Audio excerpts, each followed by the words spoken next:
प्रिय मित्रों, आज के इस सेशन में हम लोग स्टैटिस्टिक्स के बारे में बात करेंगे। Statistics data science, machine learning और आर्टिफिशियल इंटेलिजेंस का इम्पॉर्टेंट पार्ट होता है। ये फाउंडेशन होता है, मैथमेटिकल फाउंडेशन होता है जिस पर अ, ये सब चीज़ें बेस्ड होती हैं। तो स्टैटिस्टिक्स में हम डेटा के एनालिसिस करते हैं और डेटा न्यूमेरिकल भी हो सकता है, टेक्सचुअल डेटा भी हो सकता है। तो कोई भी इंफॉर्मेशन जो यूज़फुल इंफॉर्मेशन हम डिफरेंट सोर्सेज से कलेक्ट करते हैं, वो डेटा उसको बोला जाता है। तो डेटा मोटे तौर पर दो तरह का होता है। एक कैटेगरिकल डेटा। कैटेगरिकल डेटा में मतलब कि कोई नाम हो गया, जैसे मान लीजिए कि जेंडर हो गया, मेल है या फीमेल है। जैसे मान लीजिए कि इनकम ग्रुप हो गया, पुअर रिच हो गया, या शहरों के नाम हो गए। मतलब टेक्स्ट वाला जो डेटा है वो कैटेगरिकल डेटा उसको बोला जाता है। कैटेगरिकल में भी दो तरह का डेटा होता है। एक नॉमिनल डेटा जो केवल नाम होता है।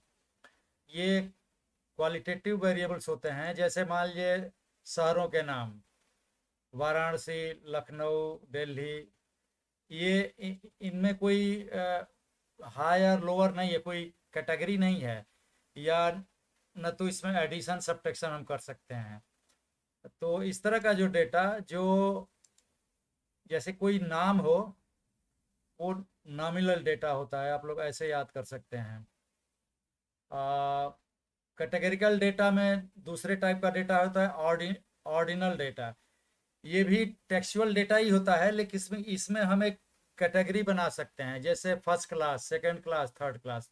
तो कौन सुपीरियर है, कौन इंफीरियर है, कौन बीच का है, इससे मालूम चलता है। तो एक हम ऑर्डर बना सकते हैं। है तो टेक्सचुअल टाइप का ही डेटा, जिसमें भी जोड़ना, घटाना, मल्टीप्लाई नहीं पॉसिबल है, लेकिन ये एक लॉजिकल सीक्वेंस होता है। जैसे there is a logical sequence in terms of superiority among categories. जैसे first class, second class, third class, या गुड, फेयर, बैड, वर्स्ट, ये सब इस तरह की चीज़ें। और कैटेगरिकल डाटा के अलावा जो ब्रॉड कैटेगरी में दूसरा डेटा होता है, वो न्यूमेरिकल डेटा होता है। न्यूमेरिकल में दो तरह का डेटा होता है, कंटिन्यूस डेटा और डिस्क्रीट डेटा। कंटिन्यूस डेटा वो होता है जिसमें दो डेटा पॉइंट के बीच में इनफाइनाइट नंबर ऑफ वैल्यूज हो सकती हैं। जैसे मान लीजिए लोगों की हाइट का डाटा। तो जैसे 5 फीट और 6 फीट की हाइट के बीच में कोई भी हाइट हो सकती है।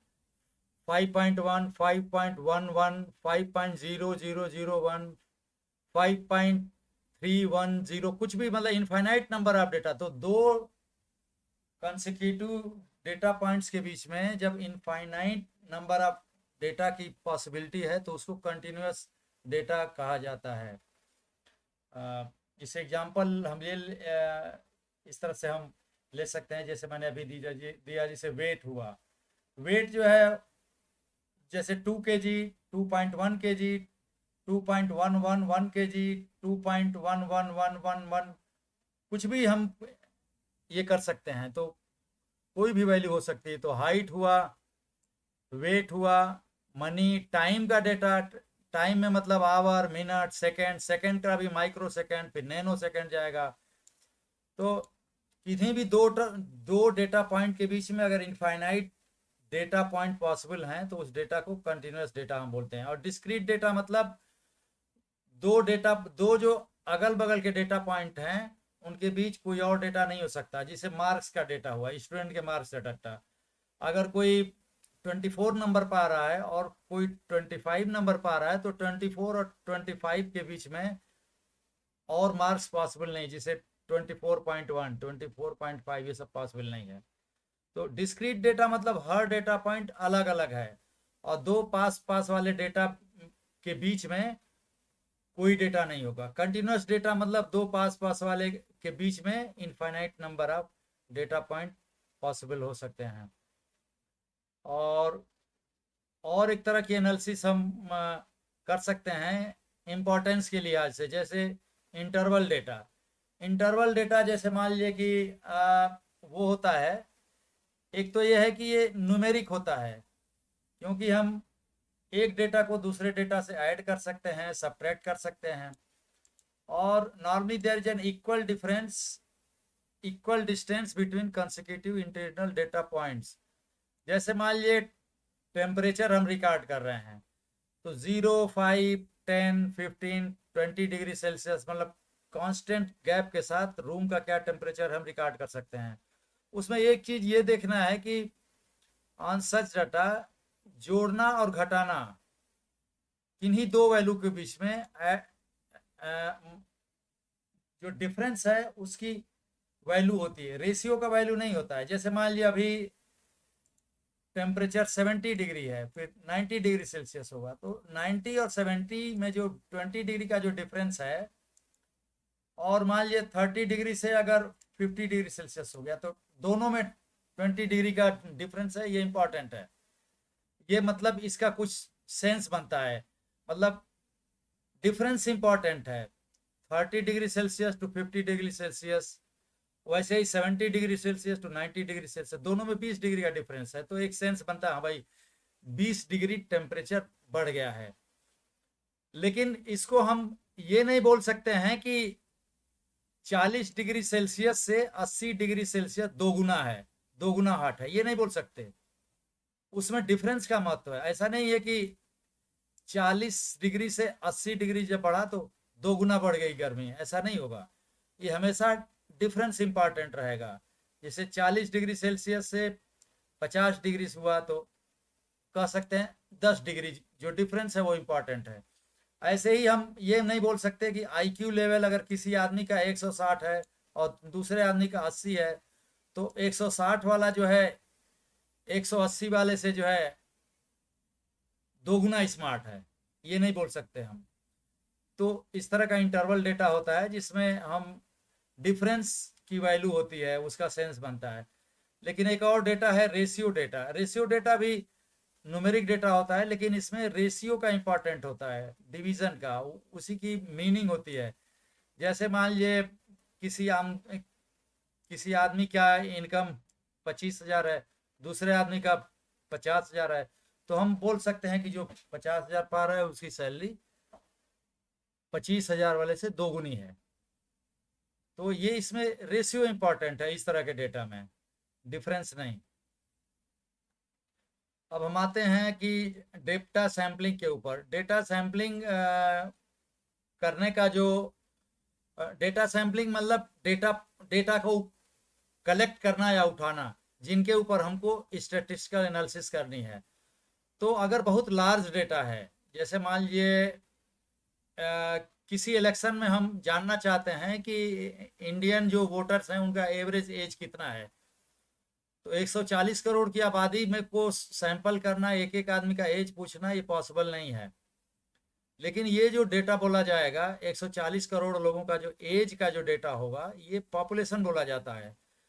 तो पॉपुलेशन का मतलब कि set of all possible observation records for a given context of the problem. Context of the problem यह है कि हमको सारे वोटर्स का एवरेज एज लेना है, तो सबका एज, तो ये हो गया कॉन्टेक्स्ट। और पॉपुलेशन हो गया पूरे इंडिया के आदमी का एज का डेटा। तो साइज ये बहुत बड़ा होता है, जिसको जिसको कलेक्ट करना काफी मुश्किल होता है। तो नॉर्मली हम क्या करते हैं, सैम्पलिंग करते हैं, पूरे इंडिया का डेटा न लेकर के कुछ शहरों का और कुछ गांव का, मतलब रेलेवेंस के हिसाब से, मतलब कितने लोग शहरों में रहते हैं, कितने लोग गांवों में रहते हैं, उसी रेशियो के हिसाब से 2-3 शहरों का ले लिया डेटा और 5-7 गांवों का ले लिया। मान लीजिए कुल हमने 8-10 लाख डेटा ले लिया, मतलब 8-10 लाख लोगों की एज का डेटा, तो इसको सैंपल बोला जाएगा। पूरी पॉपुलेशन से हम नहीं ले रहे हैं डेटा, पॉपुलेशन के एक छोटे पार्ट से ले रहे हैं, मतलब 140 करोड़ लोगों का डेटा नहीं ले रहे हैं, 5-10 लाख लोगों का एज का डेटा ले रहे हैं। तो ये जो तो इसको हम सैंपल बोलते हैं, और सैंपल बेसिकली सबसेट होता है पॉपुलेशन का, क्योंकि सैंपल वाला जो डेटा होता है वो पूरे पॉपुलेशन का ही पार्ट होता है, तो इसलिए उसका वो सबसेट हो जाता है। और ये प्रैक्टिकली पॉसिबल है, क्योंकि 5-10 लाख डेटा की एनालिसिस हम आसानी से कर सकते हैं। तो रियल लाइफ में हम क्या करते हैं कि पूरे पॉपुलेशन की डेटा नहीं लेकर के सैंपल डेटा के ऊपर काम करते हैं, और सैंपल डेटा से जो हम निष्कर्ष निकालते हैं वो मान लेते हैं कि पूरे पॉपुलेशन में भी वही निष्कर्ष होगा। तो इसको इन्फेरेंस बोला जाता है, मतलब सैंपल डेटा से लेकर हम स्टैटिस्टिकल एनालिसिस करके इन्फेरेंस करते हैं पूरे पॉपुलेशन डेटा के ऊपर। मतलब हमारे सैंपल वाला डेटा में मान लिया अगर वोटर्स की एवरेज हाइट मान लिया अगर 5 फीट 6 इंच है सैंपल डेटा में, तो हम मानेंगे कि पूरे इंडिया के जो वोटर हैं उनकी एवरेज हाइट 5 फीट 6 इंच होगी। इस तरह से हम सैम्पलिंग करते हैं। स्टैटिस्टिकल एनालिसिस में एक काफ़ी इंपॉर्टेंट टर्म होता है मेजर ऑफ सेंट्रल टेंडेंसी। पूरे डेटा का बीच वाला पॉइंट कौन सा है, तो बीच वाला पॉइंट हम कई ढंग से डिफाइन कर सकते हैं। एक सबसे इंपॉर्टेंट टर्म है मीन, दूसरा मीडियन, और तीसरा मॉड। तो ये मीन मीडियन मॉड ये जो हैं इनको जो है मेजर्स ऑफ सेंट्रल टेंडेंसी बोला जाता है, और ये बताता है कि पूरा जो डेटा है उसमें बीच का डाटा कौन सा है। लेकिन बीच का डाटा हम 2-3 तरह से निकालते हैं। एक तरीका है एवरेज निकालना, जो अरिथमेटिक मीन होता है उसको मीडियन मीडियन भी बोला जाता है, और ये मोस्ट फ्रीक्वेंटली यूज्ड है। और मीन का मतलब ये हो गया कि मीन भी 2 तरह का होता है। एक पूरे पॉपुलेशन का मीन, जैसे अभी हमने बोला कि पूरे इंडियन पूरे इंडिया के वोटर्स का हाइट का ले लें तो उनकी मीन वैल्यू, तो इस पूरे पॉपुलेशन को मीन को हम म्यू से रिप्रेजेंट करते हैं। और सैंपल डेटा के का जो मीन होता है सैंपल मीन, उसको एक्स बार से हम रिप्रेजेंट करते हैं। और मान लीजिए डेटा हमारे हो गए x1 x2 x3 और n नंबर ऑफ डेटा है, तो लास्ट डेटा हो जाएगा xn, और टोटल नंबर ऑफ डेटा है कैपिटल N। और x1 x2 x3 ये एज हैं, अलग अलग वोटर्स का एज हैं। तो जो मीन हो जाएगा सारे एज को जोड़ना x1 + x2 + x3 up to xn, और इस सारे जोड़ को डिवाइड करेंगे टोटल नंबर ऑफ पीपल। तो इसको हम अगर मैथमेटिकल टर्म में लिखें तो सिग्मा x/n हम रिप्रेजेंट करेंगे, इसको म्यू बोलेंगे मीन को। माइक्रोसॉफ्ट एक्सेल में अगर फार्मूला यूज करना होगा तो ये फार्मूला होगा एवरेज, फिर ब्रैकेट के अंदर जो अरे वाला डेटा है वो देंगे। अब एक एग्जांपल हम लेते हैं। मान लीजिए कि कुछ स्टूडेंट के मार्क्स हैं, ये 90 76 ये सब मार्क्स हैं, और इनका मीन निकालना है। तो इसमें हर डेटा की फ्रीक्वेंसी एक ही बार है, तो ये सिंपल मीन आएगा। सारे मार्क्स को हमने जोड़ दिया, 90 76 62 91 56 सारा जोड़ दिया और डिवाइडेड कर दिया कुल नंबर ऑफ डेटा कितने, तो 5 स्टूडेंट का डेटा है तो डिवाइडेड बाई 5, तो ये 75 आ गया मीन। इसका मतलब की हो गया ये 75 मीन वैल्यू है, मतलब इतने जो मार्क्स स्टूडेंट्स पाए हैं हम मान सकते हैं कि इन स्टूडेंट्स का मीन मार्क्स जो है 75 है। अब जैसे मान लिए इसमें अगर हम फ्रीक्वेंसी भी जोड़ दें, जैसे मान लिए एज का डेटा है, स्टूडेंट के एज का डेटा है, तो एज जो एक्स को रिप्रेजेंट करता है ये एक्चुअल डेटा है, और नंबर ऑफ स्टूडेंट्स ये एफ को रिप्रेजेंट करता है, ये फ्रीक्वेंसी है। ये टेबुलर डेटा है, मतलब 16 एज वाले, जैसे यहाँ पर 16 एज वाले 2 स्टूडेंट हैं, 18 एज वाले 1 स्टूडेंट है, 20 एज वाले 5 स्टूडेंट हैं, तो हर डेटा की एक फ्रीक्वेंसी है।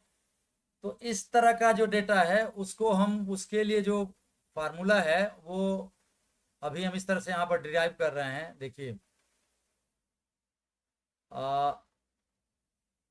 x1 f1 plus x2 f2 plus x3 f3 plus last में xn fn divided by total frequency का जोड़ f1 plus f2 plus f3।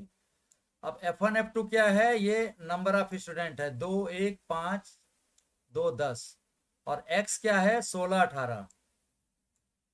तो x1 हो गया 16 और f1 हो गया 2, x2 हो गया 18 और f2 हो गया 1। तो इनका मल्टीप्लाई करेंगे, 16 गुणे 2 18 गुणे 1, ऐसे ऐसे करके सब करेंगे और लास्ट में डिवाइड करेंगे सिग्मा एफ, मतलब ये 2 1 5 2 10 सारी फ्रीक्वेंसी को जोड़ देंगे। तो फार्मूला ये है, sigma x I F I divided by sigma F I. आप सिग्मा एफ आई की जगह पर टोटल नंबर ऑफ स्टूडेंट हम लिख सकते हैं, एन भी लिख सकते हैं, कैपिटल एन, और आई जो है 1 से n तक जाएगा, मतलब x1 f1 plus x2 f2 plus ऐसे ऐसे करके सारा। अगर इसको हम एक और रूप में देखना चाहें तो ऐसे देख सकते हैं। इसमें ये ध्यान देने वाली बात है, मीन को जो प्रभावित करने वाली दो चीजें हैं, एक तो डेटा है, मीन वैल्यू ज्यादा होगा जब कोई भी एज ज्यादा होगा।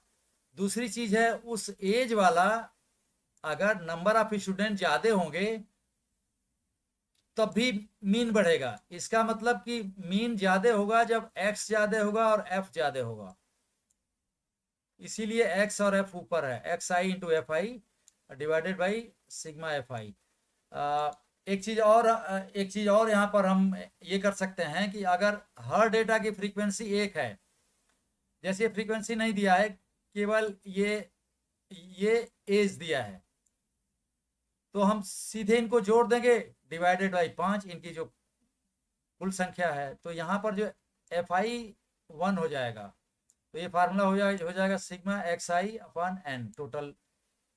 अगर इसको हम डिराइव करें इस फार्मूले को, देखिए x1 f1 x2 f2 x3 f3 और divided by f1 f2 f3 xn।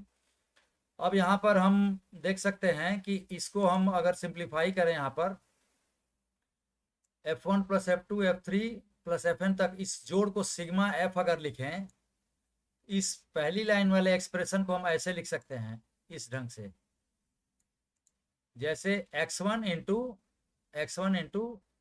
f1 upon sigma f, ऐसे ही plus x2 into f2 upon sigma f, x3 into f3 upon sigma f। अब इसमें हम इसको हम ऐसे भी रिप्रेजेंट करते हैं, देखिए f1 upon sigma f, f1 है x1 जो डेटा है उसकी फ्रीक्वेंसी कितनी बार आई है, तो x1 की frequency divided by total frequency. तो इसको हम ऐसे सोच सकते हैं कि प्रोबेबिलिटी ऑफ x1। तो ये हमारा फार्मूला ऐसे हो जाएगा, sigma x i p x i, क्योंकि ये f1 upon sigma f, f2 upon sigma f, f3 upon sigma f, ये जो है लास्ट में fn अपॉन सिग्मा f। तो इसको अगर हम करेंगे तो ये ऐसे बनता है, सिग्मा फिर ब्रैकेट के अंदर एक्स आई इंटू पी एक्स आई, जहां पर पी एक्स आई है f1 upon sigma F I upon sigma f। तो अरिथमेटिक मीन जो होगा, म्यू जो होगा, सिग्मा एक्स आई इंटू पी एक्स आई, मतलब कि एक्स आई की जगह पर x1 x2 x3 आएगा, और प्रोबेबिलिटी ऑफ एक्स आई की जगह पर probability of x1 probability of x2 ऐसे आएगा, जो कि actually f1 upon sigma f, f2 upon sigma f, ऐसे ऐसे करके सबका जोड़ आएगा। तो ऐसे भी हम रिप्रेजेंट कर सकते हैं, लेकिन हम अगर आसानी से काम करना होगा तो हम ऐसे रिप्रेजेंट करते हैं। शॉर्टकट फार्मूला ये है, अभी ये कैसे यूज करना है हम देखेंगे। A M equal to A plus sigma F D upon sigma F. यहाँ पर ए है अज्यूम्ड मीन और स्मॉल डी है x माइनस ए। इसको देखेंगे अभी इसका यूज हम एक्चुअली एग्जाम्पल में। दूसरा फार्मूला है arithmetic mean equal to A plus sigma F, यहाँ पर capital D divided by sigma F और इनटू आई है, ये पूरा ब्रैकेट के अंदर है और इनटू आई है, जिसमें ए है एज्यूम्ड मीन, आई है क्लास स्टेप साइज और कैपिटल डी है x minus A upon I. इनको भी एग्जाम्पल से हम देखें तो और क्लियर हो जाएगा। मीन निकालने का एमएस एक्सेल में फार्मूला है एवरेज, फिर वो डेटा की अरे ब्रैकेट के अंदर। अब एक एग्जांपल हम लेते हैं यहाँ पर। अरिथमेटिक निकालना, मीन निकालना, ये मार्क्स हैं, स्टूडेंट के मार्क्स हैं और ये नंबर ऑफ स्टूडेंट्स है ये।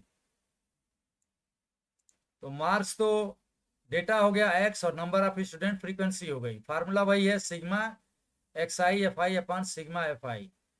तो हम सारे जैसे 8 इंटू 5 किए, फिर 10 इंटू 8 किए, फिर 15 इंटू 8 किए, ऐसे कर दिए सबको और डिवाइडेड बाई टोटल फ्रीक्वेंसी जोड़ दिए, 5 प्लस 8 प्लस 8 प्लस 4 प्लस 5। तो इसको करेंगे तो हमारा 12.67 आ गया। तो इसका मतलब कि अगर ये किसी क्लास के बच्चे हैं तो इसका मतलब कि इस क्लास के बच्चों का एवरेज जो मार्क्स है वो 12.67 है।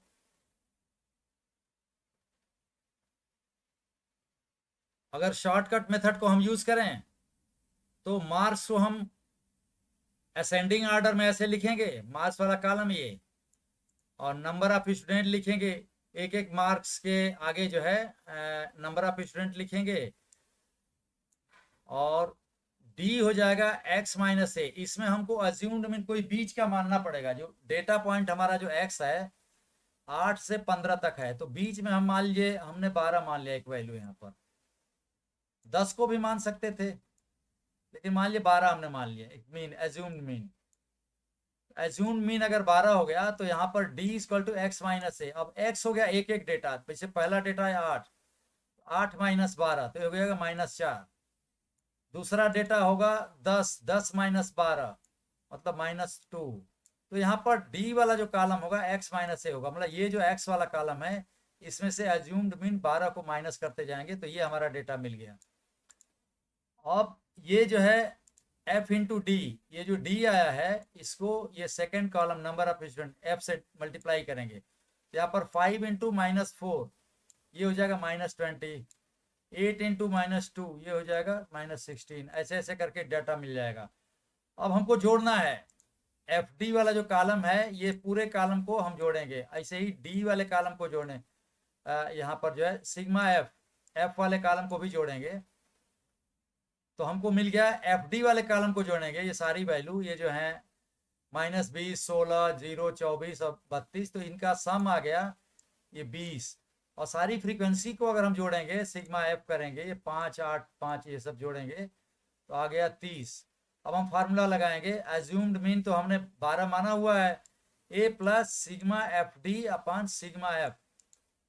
तो एज्यूम्ड मीन 12 है, फिर अब सिग्मा एफ डी हमने यहाँ से कैलकुलेट कर लिया, इस कॉलम से 20 आ गया, तो 20 डिवाइडेड बाई सिग्मा एफ ये जो 30 है, तो 12 प्लस 20 बटा 30 ये जो हो गया इतना 12.67। ऐसे भी ऐसे वही रिजल्ट आया है जो हमने सीधे मल्टीप्लाई करके दिया है, 12.67 यही वैल्यू है जो यहाँ पर आप देख रहे हैं यहाँ पर आया है, ये सिंपल फार्मूला का यूज करके जो आया है। लेकिन अगर डेटा हमारा ज़्यादा है तो ये अभी जो शॉर्टकट मेथड वाला जल्दी करेगा प्रॉब्लम को उसको। इसमें एक डेटा हो सकता है कि क्लास इंटरवल वाला डेटा। अभी तो हमने दिया था कि जैसे मान लीजिए ये मार्क्स दिया था, ये मार्क्स और 8 मार्क्स पाने वाले 5 बच्चे हैं ऐसे, लेकिन मार्क्स में अगर हम रेंज बता दें और उस रेंज में कुल कितने बच्चे आ रहे हैं तो हम ऐसे टेबल में लिख सकते हैं, मार्क्स जो है ये क्लास हो जाएगा, मतलब 0 से 10, मतलब 0 से 10 मार्क्स के बीच में 7 बच्चे हैं, 10 से 20 मार्क्स के बीच में 8 बच्चे हैं, 20 से 30 मार्क्स के बीच में 20 बच्चे हैं, ऐसे ऐसे करके। तो ये जो क्लास इंटरवल वाला जो डेटा है तो उसमें हम थोड़ा सा ये करते हैं, पहले तो क्लास लिखते हैं, क्लास कॉलम ये 0 से 10, 10 to 20 ये सब क्लास कॉलम हो गया। अब इस क्लास का मिड वैल्यू लेते हैं, एक एक क्लास का। 0 से 10 का मिड वैल्यू, जैसे यहाँ पर 5 आ गया, ये 5 आ गया। 10 से 20 का मिड वैल्यू यहाँ पर जो 15 आ गया। 20 से 30 का मिड वैल्यू 25 आ गया। तो सबका मिड वैल्यू लेंगे। अब ये हमारा एक्चुअल डेटा एक्स यहाँ पर होगा, ये एक्स जो होगा वो मिड वैल्यू हो जाएगी, फ्रीक्वेंसी हो जाएगी। यहाँ से हम लेंगे जो नंबर ऑफ स्टूडेंट की जो फ्रीक्वेंसी है, ये 7, 8, 20, 10, ये सब फ्रीक्वेंसी एफ हो जाएगा। अब फिर d equal to x minus a. अब एज्यूम्ड मीन हम मानेंगे, ये जो असेंडिंग ऑर्डर में एक्स जो हमने लिया है, इसका बीच का पॉइंट, तो बीच का पॉइंट हमने 25 ले लिया, तो एज्यूम्ड मीन हो गया यहाँ पर। तो d equal to x minus a, मतलब एक्स ये हो जाएगा, मतलब ए अगर 25 है तो 5 माइनस 25 मतलब -20। उसके बाद ये 15 माइनस 25 तो मतलब -10। ऐसे ऐसे करके डी वैल्यू कैलकुलेट करेंगे और एफ डी कैलकुलेट करें। एफ हो गया फ्रीक्वेंसी और यहाँ से डी आ जाएगा, तो -20 × 7 ये -140 आ गया। तो ऐसे ऐसे करके हम एफ इंटू डी करेंगे और फिर इस एफ डी कॉलम को पूरा जोड़ देंगे, सिग्मा एफ डी हो जाएगा -20। और फ्रीक्वेंसी कॉलम को भी जोड़ने पर सिग्मा एफ इक्वल टू 50 आ रहा है। अब फार्मूला लगाएंगे, arithmetic equal mean equal to A plus sigma F D upon sigma F. 25 हमने माना था एज्यूम्ड मीन, -20 आ गया सिग्मा एफ डी और 50 आ गया सिग्मा एफ। दोनों का रेशियो जोड़ देंगे तो ये 24.6, मतलब उस क्लास के बच्चों का जो एवरेज मार्क्स है वो 24.6 है। ये भी शॉर्टकट मेथड से हमने देख लिया। एक और हम शॉर्टकट मेथड यूज करते हैं, एक्चुअली ये यही है। इसमें फार्मूले में हम क्या कर देंगे, स्मॉल डी की जगह कैपिटल डी यूज करते हैं और कैपिटल डी में आई का डिवाइड कर देते हैं, मतलब x minus A upon I कर देते हैं। फिर बाद में इस पूरे टर्म में आई का मल्टीप्लाई कर देते हैं। जैसे ये उसका फार्मूला होता है, arithmetic mean equal to A plus sigma F D upon sigma f आ गया। इसमें जो है आई का स्टेप साइज का मल्टीप्लाई कर देते हैं। और ये यहाँ पर स्मॉल डी नहीं कैपिटल डी है, कैपिटल डी आया है x माइनस ए में आई का डिवाइड करने पर एक एक कॉलम। ये इसलिए करते हैं कि बहुत लार्ज डेटा है तो हमारा इस कॉलम में उतना लार्ज डेटा नहीं आएगा, क्योंकि स्टेप साइज से हमने डिवाइड किया हुआ है। यही रिजल्ट हम लेते हैं। अभी जो पिछला एग्जाम्पल था, एक क्लास हो गया 0 से 10 मार्क्स का, ये क्लास हो गया। इनके बीच का वैल्यू ले लिया 5, 15 और असेंडिंग ऑर्डर में ले लिया। अब इसका एज्यूम्ड मीन भी वही हो गया 25 हमने यहाँ पर ले लिया एज्यूम्ड मीन। क्लास इंटरवल ये जो है या स्टेप साइज कहेंगे इसको, ये 10 है, क्योंकि 0 से 10 फिर 10 से 20 गैप जो है 10-10 का है। फ्रीक्वेंसी है वो जो वही 7 है, 7, 8, 20 ऐसे है। अब यहाँ पर कैपिटल डी हो जाएगा x minus A upon I. तो x तो हो जाएगा, जैसे एक एग्जाम्पल ने x हो जाएगा 5 और माइनस ए मतलब हो जाएगा 25, मतलब 5 माइनस 25 मतलब -20 डिवाइडेड बाय आई मतलब 10, -20/10 मतलब यहाँ पर जो है जैसे ये -2 आ गया, -20/10। ऐसे ही यहाँ पर x हो गया 15 और a हो गया 25, तो x माइनस ए मतलब 15 माइनस 25 मतलब कि 15 माइनस 25 -10 डिवाइडेड बाई 10 मतलब -1। तो ऐसे ऐसे कैपिटल डी का वाला कॉलम बना लेंगे, ये वाला कॉलम, और फ्रीक्वेंसी और कैपिटल डी को मल्टीप्लाई करेंगे, मतलब ये दोनों कॉलम को। तो 7 × -2 -14 हो गया। ऐसे ऐसे करके सिग्मा एफ डी कैलकुलेट करेंगे और सिग्मा एफ सारी फ्रीक्वेंसी को जोड़ेंगे और फार्मूला फिर ये हो जाएगा a plus sigma F D upon sigma f. लेकिन पूरे टर्म में है, इस पूरे टर्म में हम मल्टीप्लाई करेंगे आई का स्टेप साइज जो 10 है। तो वैल्यू अगर हम रखेंगे तो ये आएगा 25 + -2, ये भी वही आ रहा है दोनों तरीके से 24.6। और मीडियन वैल्यू वो होती है कि डेटा की वो वैल्यू होती है कि जिस डेटा से आधे डेटा पॉइंट होते हैं कम और आधे डेटा पॉइंट उससे ज़्यादा। एक्चुअली पॉपुलेशन का ये मिड पॉइंट होता है, मतलब कोई भी वैल्यू मीडियन है, इसका मतलब उस मीडियन डेटा की जो वैल्यू है उससे कम डेटा पॉइंट आधे हैं और उससे ज़्यादा डाटा पॉइंट आधे हैं। तो actually it is the value of the variable below and above 50% population exist. Population को दो पार्ट में वो डिवाइड करता है, आधे आधे में डिवाइड करता है वो डाटा, मीडियन वाला डेटा। तो ये मीन और मीडियन में डिफरेंस है। मीन तो डेटा का मीडियन है, लेकिन मीडियन जो है पॉपुलेशन का बीच बीच वाला पॉइंट है, वो डेटा जिससे कम 50% लोगों का डेटा है और जिससे ज्यादा 50% लोगों का डेटा है। तो इसको कैलकुलेट करने का फॉर्मूला है, जैसे मान लीजिए टोटल नंबर ऑफ डेटा अगर ऑड है तो मीडियन हो जाएगा, मान लीजिए total number of data n है, n+1/2 करेंगे तो उस नंबर वाला डेटा, जैसे मान लीजिए एक एग्जांपल लेते हैं, 5 डेटा है, ऑड है, 5 डेटा है तो 5 में 1 जोड़ेंगे 6 आएगा, 6/2 मतलब 3, मतलब तीसरा डेटा। मतलब टोटल डेटा अगर 5 है तो तीसरा डेटा जो है वो मीडियन डेटा हो जाएगा। ऐसे ही अगर इवन है, n इवन है, मान लीजिए 6 डेटा है टोटल, तो 6 डेटा है तो उसमें 2 मीडियन की वैल्यू हो गई, मतलब मीडियन तो एक ही होला लेकिन बीच वाली 2 वैल्यू हो जाएंगी। जैसे 6 है तो एक तीसरा डेटा और चौथा डेटा, ये 2 बीच के हो जाएंगे। तो इसको कैलकुलेट करने का ये फार्मूला है कि पहले mean of the values of, पहला n/2 लेंगे, मतलब अगर n 6 है, 6 डेटा है तो 6/2 मतलब तीसरा डेटा, और प्लस n/2 + 1 मतलब 6/2 मतलब 3+1 मतलब चौथा डेटा। तो तीसरा डेटा और चौथा डेटा जो होगा उन दोनों का एवरेज निकालेंगे, तो जो वैल्यू आएगी वो मीन हम मानेंगे। तो मीन का ये फार्मूला है। लेकिन अगर हमारा डाटा जो है क्लास इंटरवल में है, ग्रुप डेटा है मतलब, और फ्रीक्वेंसी के साथ है, जैसा अभी हमने एग्जांपल में लिया था, तो उसका फार्मूला है median equal to L + n/2 - c divided by f। ये इतना जो है, इतना जो स्क्वायर ब्रैकेट में है इतना टर्म, मतलब n/2 - c से टोटल डिवाइड करेंगे फ्रीक्वेंसी f का, और टोटल में फिर मल्टीप्लाई करेंगे i का, स्टेप साइज का। इसका एग्जांपल देंगे तब ये और ज्यादा क्लियर होगा। l होगा, स्मॉल l है जो lower limit of median class, median class जो भी होगा उसका लोअर लिमिट है। n है total cumulative frequency, cumulative frequency मतलब एक एक फ्रीक्वेंसी नहीं, फ्रीक्वेंसी को क्रम से जोड़ते जाते हैं, तो लास्ट में जो आता है वो कुमुलेटिव फ्रीक्वेंसी होता है। इसको कैपिटल N से हम रिप्रेजेंट करते हैं, यहाँ पर N वही है।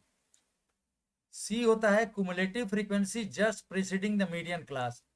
अभी एग्जांपल से ये क्लियर होगा। I है क्लास का इंटरवल, F है ordinary frequency for the median, median वाला क्लास है उसकी ऑर्डिनरी फ्रीक्वेंसी। मीडियन क्लास है क्लास ऑफ n/2, मतलब कुमुलेटिव फ्रीक्वेंसी जो आएगी उसमें 2 का डिवाइड करेंगे तो वो जो आइटम आएगा उस आइटम का जो क्लास होगा वो मीडियन क्लास माना जाएगा। अभी एग्जांपल से ये क्लियर होगा। तो पहले हम cumulative frequency capital N calculate करते हैं, फिर मीडियन क्लास डिसाइड करते हैं, class of the n/2 item, और उसके बाद इसका जो मीडियन कैलकुलेट करने का माइक्रोसॉफ्ट एक्सेल में फार्मूला है मीडियन, फिर ब्रैकेट के अंदर डेटा की अरे आएगी। एग्जांपल एक लेते हैं, एक सिंपल से शुरू करते हैं, फिर टेबुलर एग्जांपल में आते हैं। जैसे मान लीजिए हमारा जो डेटा पॉइंट है 6, 8, 9 ये सब हैं, इनका अगर हमको मीडियन कैलकुलेट करना है तो ये 7 डेटा हैं, तो नंबर ऑफ जो डेटा हैं 7 हैं, ऑड हैं, तो सिंपल फार्मूला लगा n+1/2 डेटा, मतलब कि 7+1 मतलब 8/2 मतलब फोर्थ आइटम जो डेटा होगा तो यहाँ पर 10 है, तो वही होगा। लेकिन ये सब करने से पहले हमको डेटा को असेंडिंग ऑर्डर में रखना होगा। ऐसे ही ये डेटा, ये देखिए ये जो डेटा है ये इवन डेटा है, इसमें टोटल 8 डेटा पॉइंट्स है, इवन है, तो उसमें बीच वाले 2 वैल्यू आ जाएंगी। एक तो 8/2 आइटम हो जाएगा मतलब फोर्थ आइटम, दूसरा 8/2 + 1 मतलब 4+1 मतलब फिफ्थ आइटम। तो फोर्थ आइटम और फिफ्थ आइटम ये जो होंगे दोनों बीच वाले होंगे, फिर इन दोनों का एवरेज लेंगे। मतलब अब यहाँ पर देखें, इसमें जो है ये ऑलरेडी असेंडिंग ऑर्डर में है, तो हमको करने की जरूरत नहीं है। फोर्थ आइटम हो जाएगा 10, फिफ्थ आइटम हो जाएगा 11, और तो 10 + 11 डिवाइडेड बाई 2, तो ये 10.5। इसका मीडियन हो गया 10.5। मतलब 10.5 जो वैल्यू है उससे कम आधे हैं, और 10.5 से ज्यादा आधे हैं डेटा। अब ये स्टूडेंट के एब्सेंट होने का एक डेटा है। मान लीजिए ये डेटा है, नंबर ऑफ डेज इधर हैं, ये एक्चुअल डेटा है। 5 दिन, 10 दिन, 15 दिन, जितने दिन क्लास के स्टूडेंट एब्सेंट रहते हैं। और यहाँ पर है दूसरा कॉलम है नंबर ऑफ स्टूडेंट्स है, ये फ्रीक्वेंसी भी है, नंबर ऑफ स्टूडेंट। इसमें आप देखेंगे 20, 224, 465, ये कुमुलेटिव फ्रीक्वेंसी है। इसका मतलब हुआ कि मतलब 5 दिन, number of days for which absent, मतलब 5 दिन से कम एब्सेंट रहने वाले कुल 29 लड़के हैं, और 10 दिन से कम एब्सेंट रहने वाले 224 लड़के हैं। यहाँ पर ये ध्यान देना है कि 10 दिन से इन 224 में ये 29 भी शामिल हैं, कि जो मतलब 5 से कम दिन जो एब्सेंट रहा है, जैसे मान लीजिए 2 दिन एब्सेंट रहता है, तो वो वाला स्टूडेंट इस कैटेगरी में भी आ जाएगा, क्योंकि 2 जो है 10 से कम है। तो ये कुमुलेटिव फ्रीक्वेंसी है। ऐसे ही मतलब 15 दिन से कम एब्सेंट रहने वाले और ज्यादा लड़के हैं, 465 लड़के हैं। तो ये कुमुलेटिव फ्रीक्वेंसी का डेटा है। तो इसको हम अगर टेबलर फॉर्म में अरेंज करें, तो इसको हम पहले क्लास बना लेते हैं, क्लास इंटरवल 0 से 5, 5 से 10, 10 से 15, ऐसे। तो हमने क्लास इंटरवल बनाया 0 से 5, 5 से 10, 10 से 15, ये जो है। और कुमुलेटिव फ्रीक्वेंसी लिखा है, ये इन्हीं वैल्यू को वर्टिकली कॉलम में एक हमने लिख दिया, ये जोड़ करके फ्रीक्वेंसी। और एक ऑर्डिनरी फ्रीक्वेंसी, मतलब उस खास रेंज में कितने बच्चे हैं। तो अब जिसे यहाँ पर देखें, ये 0 से 5 में 29 आया था, मतलब 5 दिन से कम दिन से एब्सेंट रहने वाले 29 बच्चे हैं। तो इसकी ऑर्डिनरी फ्रीक्वेंसी भी 29 ही हो जाएगी, कि क्योंकि इसके पहले और कोई डेटा पॉइंट नहीं है। लेकिन 5 दिन से 10 दिन के बीच में एब्सेंट रहने वाले जो बच्चे आएंगे, वो 224 नहीं होगा, वो 224 माइनस 29 होगा, क्योंकि 5 से कम वाले तो 29 हैं। इसका मतलब 5 से 10 दिन के बीच वाले होंगे 224 माइनस 29, मतलब 195 स्टूडेंट। ऐसे ही 10 से 15 वाले में जो 465 डेटा है, लेकिन इसमें 10 से कम वाले भी शामिल हैं। इसका मतलब कि 465 में ये जो 195, ये जो है 465 में ये जो 224 है, इसको हम माइनस करेंगे, तो ये आएगा 10 से 15 दिन के बीच में एब्सेंट रहने वाले बच्चे आएंगे। तो वो बच्चे हैं 241। तो इस तरह से हम पहले चीज है कुमुलेटिव फ्रीक्वेंसी का लास्ट पॉइंट हो गया 655। और ये ऑर्डिनरी फ्रीक्वेंसी ऐसे माइनस करके हम एक कैलकुलेट करेंगे। उसके बाद हम मीडियम क्लास ऐसे डिसाइड करेंगे कि 655 जो कुमुलेटिव फ्रीक्वेंसी है लास्ट वाली, इसमें 2 का डिवाइड करेंगे, तो 655/2, मतलब ये हो गया 327.5 आइटम। तो 327.5 आइटम हम देखेंगे कुमुलेटिव फ्रीक्वेंसी में। तब देखेंगे यहाँ पर ये 224 है और ये 465 है। 465 से जस्ट इन दोनों के बीच में है, ये 327.5 जो है, ये 224 और 465 के बीच में है। इसका मतलब कि ये जो क्लास है 10 से 15, 465 कुमुलेटिव फ्रीक्वेंसी वाला, ये जो है मीडियन क्लास है। तो मीडियन क्लास हमको मिल गया ये 10 से 15 वाला क्लास। इसमें एल वैल्यू हो जाएगी लोअर वैल्यू 10, और कुमुलेटिव मीडियन क्लास के जस्ट पहले जो कुमुलेटिव फ्रीक्वेंसी है वो हो जाएगी 224 हमारी, क्योंकि मीडियन क्लास तो ये हो गया, ये हो गया। इसके पहले जस्ट जो क्युमुलेटिव फ्रीक्वेंसी है 224 है, तो ये ध्यान रखना पड़ेगा, सी की जगह पर आएगा। और मीडियन क्लास वाली जो ऑर्डिनरी फ्रीक्वेंसी है, मीडियन क्लास वाली ऑर्डिनरी फ्रीक्वेंसी मतलब 10 से 15 दिन के बीच में एब्सेंट रहने वाले लड़के, ये 241 हैं, तो 241 ये जो है ऑर्डिनरी फ्रीक्वेंसी आएगा एफ की जगह पर। अब फार्मूले के में अगर हम रखें तो ये 10-15 ग्रुप मीडियन क्लास हो गया, और फार्मूला वही है एल प्लस यहाँ पर n/2 minus c divided by f into i है। L lower limit of median class 10 है, यहाँ पर देख रहे मीडियन क्लास ये है, ये मीडियन क्लास है, इसका लोअर लिमिट ये 10 है, ये है 10 एल की जगह पर। एन है टोटल कुमुलेटिव फ्रीक्वेंसी जो 655 है जोड़कर जो आया हुआ है यहाँ पर। सी है cumulative frequency just preceding the median class 224, मतलब कुमुलेटिव फ्रीक्वेंसी मीडियन क्लास ये है, तो इसके जस्ट पहले कुमुलेटिव फ्रीक्वेंसी ये 224 है, तो ये कैपिटल सी की जगह पर आएगा। आई जो है क्लास इंटरवल, तो 5-5 का हमने रखा है स्टेप साइज। एफ है ordinary frequency for the median class, ये 241 है। अब यहाँ पर मीडियन क्लास हो गया, इसकी ऑर्डिनरी फ्रीक्वेंसी आई है यहाँ पर 241, तो हम फार्मूले में रखेंगे तो ये 10 प्लस ये आ रहा है पूरा,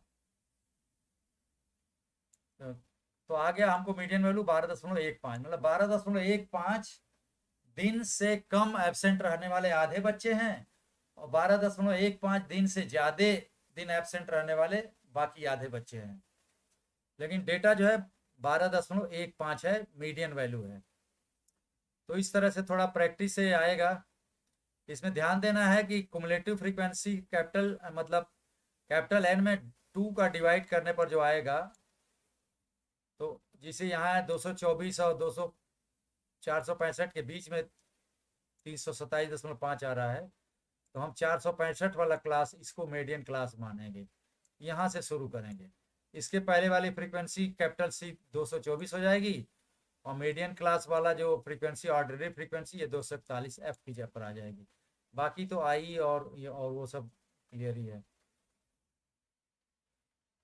मॉड होता है वो डेटा जो सबसे ज्यादा बार आता है, जैसे एक सैंपल डेटा है, मान लीजिए 0, 1, 6, 2 ये सब है, इसमें आप देख रहे हैं कि 6 सबसे ज्यादा बार आया है, तो ये हो गया 6 जो है मॉड हो गया इनका, क्योंकि 6 जो है कई बार आया है इस डेटा में। तो mode is defined as the value of the variable which occurs most frequently. अब हम मीन तब कैलकुलेट करते हैं जो चूंकि पूरे डेटा के ऊपर होता है, और मोस्ट इंपॉर्टेंट ये पैरामीटर है, तो अगर सारा डेटा हमको मालूम है तो हम मीन को कैलकुलेट करते हैं। लेकिन इसमें प्रॉब्लम है कि अगर आउटलायर रहेंगे, जैसे मान लीजिए कुछ डेटा नॉर्मल रेंज बहुत ज़्यादा है या कुछ डेटा नॉर्मल से बहुत कम है, तो वो डेटा जो है मीन के ऊपर असर डालेंगे। तो जहाँ आउटलायर की संख्या ज़्यादा है वहाँ हम मीन के आधार पर निष्कर्ष निकालना उतना ठीक नहीं रहेगा। उस केस में हम मीडियन निकालते हैं। मीडियन में ये है कि आउटलायर का ज़्यादा असर नहीं होता, क्योंकि ये पॉपुलेशन को आधा आधा करता है, तो कोई वैल्यू अगर बहुत ज़्यादा बहुत कम है तो उसका मतलब नहीं रहता है। तो अगर आउटलायर हैं डेटा में तो हम in case of outliers median जो है ज़्यादा अच्छा होता है मीडियन को कैलकुलेट करना। और अगर कुछ भी ना कैलकुलेट पर मीन मीडियम ना कैलकुलेट हो तो मॉड को ही करेंगे, तो उससे कौन सा डेटा सबसे ज़्यादा बार आया है, तो इसको भी हम ले सकते हैं। मॉड का एक और फार्मूला है, mode is equal to L एफ1, अगर फ्रीक्वेंसी दी हुई है हर डेटा की, L plus f-1 divided by ये है, इस पूरे टर्म को डिवाइड करेंगे इस पूरे टर्म से। अब एक एक टर्म क्या है देखिए, lower limit of model class, इसमें मॉडल क्लास होता है, जैसे मीन क्लास था, इसमें मॉडल क्लास हुआ। मॉडल क्लास मतलब वो क्लास जिसकी फ्रीक्वेंसी सबसे ज्यादा है, उसका लोअर लिमिट। अगर इस टाइप का डेटा है, मतलब क्लास इंटरवल वाला डेटा है, तो लोअर लिमिट उसका मॉडल क्लास का। मॉडल क्लास वो है जिसकी सबसे ज्यादा बार आया, फ्रीक्वेंसी सबसे ज्यादा है। एफ है frequency of the modal class, i है विड्थ ऑफ द क्लास, और f-1 है frequency just before the modal class, f+1 है frequency just after the modal class. ये एक एग्जांपल लेते हैं यहाँ पर। एज है, जिसे मान लीजिए पीपल का एज और जैसे 0 से 6 एज में 6 लोग हैं, 6 से 12 के एज में 11 लोग हैं, 12 से 18 के एज में 25 लोग हैं। एज हो गया एक्स की जगह पर, और ये फ्रीक्वेंसी जो है नंबर ऑफ पीपुल ये एफ की जगह पर हो गया। तो हमने एज का एक कॉलम बना लिया और फ्रीक्वेंसी का बना लिया। अब हम देखते हैं कि सबसे ज़्यादा जो फ्रीक्वेंसी है वो यहाँ पर 35 है। तो ये मॉडल क्लास हो गया। ये वाला पूरा जो है 18 से 24 वाला ये मॉडल क्लास हो गया, क्योंकि 35 जो है फ्रीक्वेंसी के कॉलम में सबसे ज़्यादा है। तो मॉडल क्लास का जो लोअर पॉइंट है ये 18, ये एल की जगह पर आ जाएगा, और एफ हो जाएगा 35 मॉडल क्लास। f-1 हो जाएगा जस्ट इसके पहले जो 25 आई है फ्रीक्वेंसी। f+1 हो जाएगा मॉडल फ्रीक्वेंसी के जस्ट बाद जो है 18। तो इन सबको हम लेंगे तो अच्छा आई की वैल्यू है 6 है, 0 से 6, 6 से 12 में जो गैप है वो 6 का है। तो इस फार्मूले में हम रख देंगे यहाँ पर फिर देखिए एफ मॉडल फ्रीक्वेंसी 35 है, और मॉडल क्लास जो है 18 से 24 आ गया है पर सबसे ज़्यादा फ्रीक्वेंसी वाला। इसमें एल की जगह पर 18 है, मॉडल फ्रीक्वेंसी से जस्ट पहले 25 है, मॉडल फ्रीक्वेंसी जस्ट बाद जो है 18 है, स्टेप साइज 6 है। तो इन सारे फार्मूले में रख देंगे हम यहाँ पर। तो ये हमने रखा और 20.22 आया, तो यह मॉड वैल्यू यहाँ पर 20.22 आई। और कुछ एवरेज होते हैं ज्योमेट्रिक मीन। अरिथमेटिक मीन के अलावा एक ज्योमेट्रिक मीन होता है, जिसे डेटा पॉइंट अगर x1 x2 x3 xn है, टोटल नंबर ऑफ डेटा अगर n है, तो ज्योमेट्रिक मीन हो जाएगा सारे डेटा को मल्टीप्लाई करो x1 into x2 into x3 up to xn, और उस पर to the power 1/n, n जबकि नंबर ऑफ डेटा है। जैसे एक एग्जांपल लेते हैं, अगर डेटा हमारे हैं 4, 8 और 16, तो इनका अरिथमेटिक मीन हो जाएगा 4, 8, 16 का अरिथमेटिक होगा। पहले 4, 8 और 16 को आपस में मल्टीप्लाई करें, जो आए उस पर 1/3 का पावर, मतलब क्यूब रूट। तो ये करने पर 8 आया, तो इसका ज्योमेट्रिक मीन हो जाएगा 8 इस पूरे डेटा का। एक और होता है मीन, हार्मोनिक मीन। उसका इस तरह से है, जैसे x1 x2 x3 up to xn अगर डेटा पॉइंट है, तो अगर हार्मोनिक मीन कैपिटल H है तो 1/h होगा, 1/n, मतलब n मतलब टोटल नंबर ऑफ डेटा कितने हैं उसको 1 से डिवाइड करना है। तो 1/n इंटू ये पूरा ब्रैकेट के अंदर जो भी है 1/x1 plus 1/x2 plus 1/x3 up to 1/xn, जबकि x1 x2 x3 डेटा है। एक एग्जांपल हम लेते हैं यहाँ पर, जैसे यही है हार्मोनिक मीन हमको निकालना है 4, 8 और 16 का। तो जैसे हम जानते हैं कि ये 3 डेटा हैं 4, 8 और 16, तो n की जगह पर 3 आ जाएगा, और x1 x2 x3 हो जाएंगे 4, 8 और 16। तो फार्मूला लगाएंगे ब्रैकेट के अंदर 1/4 प्लस 1/8 प्लस 1/16, ये टोटल जो जोड़ आएगा उसमें मल्टीप्लाई करके 1/3 का, मतलब 1/n का। तो ये पूरी वैल्यू जो आएगी, ये पूरी वैल्यू ये हो जाएगी 1/h, जबकि h हार्मोनिक मीन है।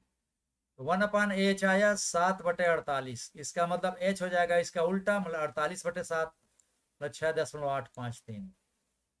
मतलब 4, 8, 16 का जो हार्मोनिक मीन होगा वो 6.853 होगा, कैपिटल एच।